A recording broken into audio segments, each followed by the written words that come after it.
আসসালামু আলাইকুম, সবাই কেমন আছেন? আজকে একটি নতুন রেসিপি তৈরি করব।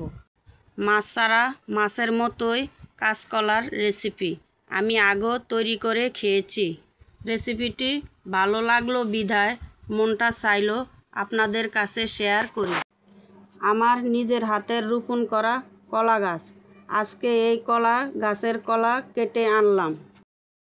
এখানে নিয়েছি আলু, বেসন, ময়দা, চালের গুঁড়া, কলা। এখানে নিয়েছি পেঁয়াজ, আদা, রসুন, মরিচ। কলাগুলো কেটে নিব। আলুগুলো ছিলে কেটে নিব। কলাগুলো পরিষ্কার করে ধুয়ে নিব। আলুগুলো ভালো করে ধুয়ে নিব। আলু এবং কলা সিদ্ধ করে নিব। আদা, রসুন, পেঁয়াজ, মরিচ বেটে নিব। কয়েকটা কাজু বাদাম, পেস্তা বাদাম বেটে নিব। কলাগুলো সিদ্ধ হলে ছিলে নিব।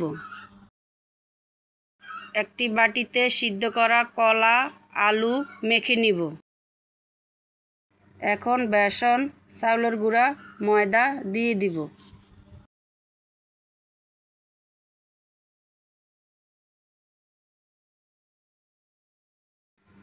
এখন পরিমাণ মতন লবণ, মরিচ, হলুদ, জিরার গুঁড়া দিয়ে মেখে নিব। আমি একটি ট্রে নিয়েছি, এটার ভিতরে সরষের তেল দিয়ে মেখে নিব। সরষের তেল মেখে রেডি করা রাখা মিশ্রণগুলো দিয়ে মাছ আকৃতি তৈরি করেছি।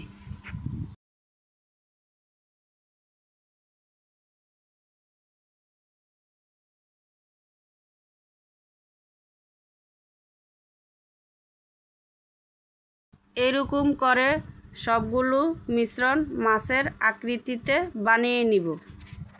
মাছের মতো তৈরি করার চেষ্টা করেছি।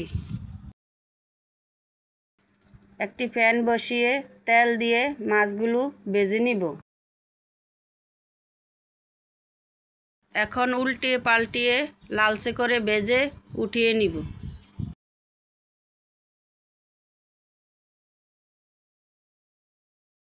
কড়াই বসিয়ে পেঁয়াজ, তেজপাতা, বেটে রাখা মশলা দিয়ে দিব।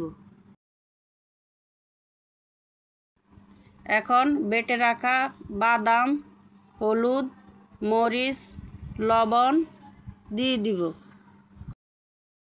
পরিমাণ মতন একটু পানি দিয়ে কিছুক্ষণ নেড়ে চেড়ে কষিয়ে নিব। একটু কষানো হলে পানি দিয়ে বলক আসলে মাছগুলো দিয়ে দিব।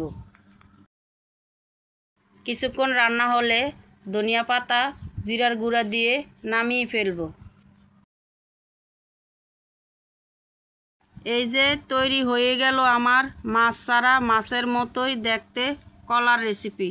ভিডিওটি দেখার জন্য সবাইকে ধন্যবাদ।